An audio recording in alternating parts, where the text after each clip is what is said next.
Egypt, the Pharaohs dhidi ya Senegal, Lions of Teranga. Moja kati ya vitu ambavyo ni vya kusisimua. Wakiwa kwenye kikosi cha Liverpool, Mohamed Salah na Sadio Mane, kuna wakati waliingia kwenye mgogoro wa kutokupeana pasi. Ikapelekea kukawa na minong'ono kwamba hawako sawa, yani hata nje ya uwanja ule uhusiano wao ukasheka. Tutegemee mchezo wa aina gani? Wakiwa wote ndio wachezaji vinara kwenye timu zao. Kwa mara nyingine wanakutana kwenye mchezo ambao una feeling ya finali ya mwaka 2021. Nafasi wewe unampa nani? Yeah, of course. Binafsi yangu nimeshaweka bayana kama mimi ni shabiki wa Mapharaohs tangu michuano hii inaanza.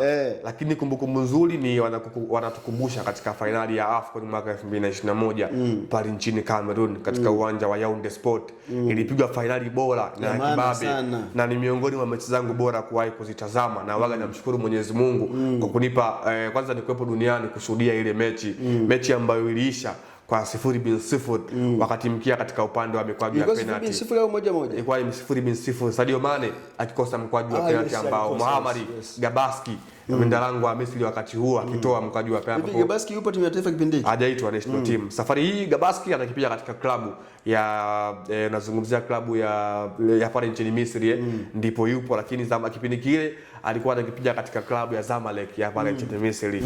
Lakini safari hii yupo katika klabu ya Cleopatra ya pale nchini Misri. So hiyo ndio rekodi ambayo inakwenda kuzungumzwa sana katika huu mchezo. Lakini pia ikumbuke tu kwamba Misri bwana katika World Cup wa mwaka 2022 hakuweza kushiriki na aliweza kuondoshwa na Senegal katika mikwaju ya penalty kama unakumbuka vizuri. Kwa hiyo yamekuwa ni mataifa ambayo ni mahasimu katika eneo la soka kwa sehemu moja ama nyingine, na yamekuwa ni mataifa ambayo kama wakikutana huwa mechi yao sio ya mchezo, lazima nyasi ziweze kuwaka moto kweli kweli. Lakini pia wanakwenda kukutana ambao ni marafiki wakubwa mabesti ya Mohamed Salah, lakini pia na Sadio Mane, ambao safari hii Sadio Mane akiwa na klabu yake ya Al Nassr ya huko nchini Saudi Arabia, lakini Mohamed Salah akiwa na Liverpool yake ambako wapewe heshima. Heshima yake bado imeshatoweka. Heshima yake inaingia dosari. Kwa hiyo unaangalia, lakini pia ni bato ya walimu wawili kwa maana ya Hossam Hassan kwa upande wa Misri, lakini pia ni Pape Thiaw mrisi wa Aliou Cisse katika kiti cha ukocha mkuu katika timu ya Misri. So unaona wakati AFCON 2021 pale nchini Cameroon inafanyika, walimu wote wawili ambao hapo safari hii walikuwa sio sehemu ya kikosi.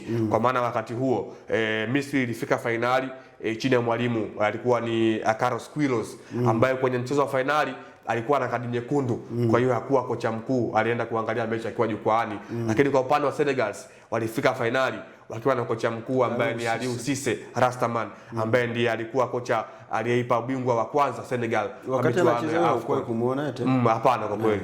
So unakuja kuangalia safari hii Hossam Hassan pamoja na Pape Thiaw, hawa wote ni legends katika soka za hizi timu mbili kwa maana ya Senegal pamoja na Misri. Kwa hiyo wanakwenda kucreate miongoni mwa kumbukumbu nzuri barani Afrika ambazo zimekwenda kutokea. Lakini Misri anaingia na advantage ya kuwa na rekodi kubwa katika hii michuano, lakini on head to head Senegal anakuwa na hiyo advantage kwa maana currently amekuwa na bahati ya kumpasua Misri na amekuwa na hicho kismart. Kwa hiyo ni mechi ambayo tunategemea kwamba kushuhudia miongoni mwa mechi kubwa kweli kweli, na naamini safari hii kwa mara ya kwanza kwa maana ile umoja wa Arabu kwa maana United Arab watakwenda kumpa support Misri katika huu mchezo, kwa maana naamini wa Morocco wote wataiunga mkono Misri katika huu mchezo.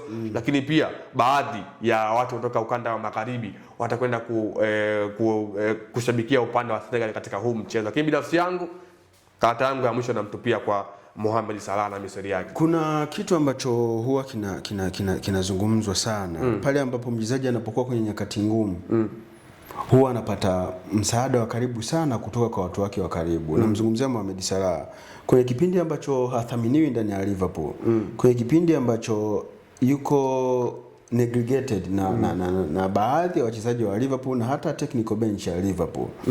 Tutarajia wachezaji wa Misri wakicheza kwa nguvu kubwa sana ili kumpa heshima Mohamed Salah ile ambayo anaikosa ndani ya Liverpool, na hii ikawa ni X factor ya kuwafanya washinde huu mchezo. Yeah, of course hiyo ipo. Tumeshuhudia katika michuano ya World Cup mwaka 2022 pale nchini Qatar.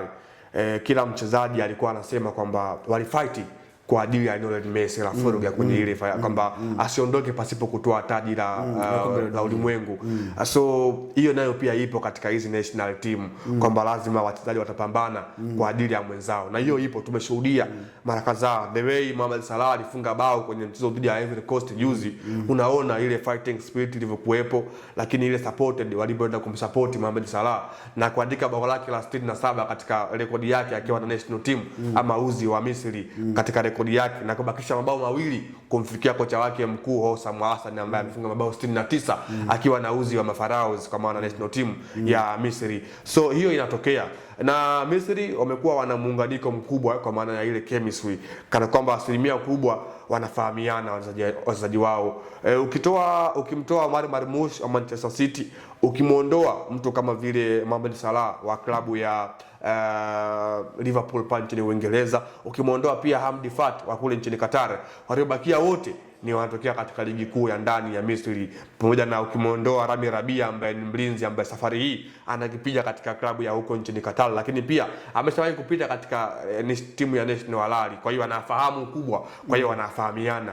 Hiyo ndio silaha kubwa ya mwalimu Hossam Hassan ambaye anaipata katika timu yake. Imam Ashur alikuwa na mchezo bora katika mechi iliyopita, akiwa ameassist goli 2, akitoa pasi kwa Omar Marmoush, akitoa pasi ya mwisho kwa Mohamed Salah, na huyu ndio huenda akawa baba mchungu kwa Senegal katika mchezo unaofuatia wa nusu finali. Kwa hiyo ni mechi ambayo iko wazi, lakini bado Misri anaingia na advantage ya kuwa na kumbukumbu nzuri katika hii michuano ya AFCON, akiwa ametoa taji hili mara 7 na akiwa ametoa taji hili mara 3 mfululizo, 2006, 2008 na mwaka 2010. Sawa.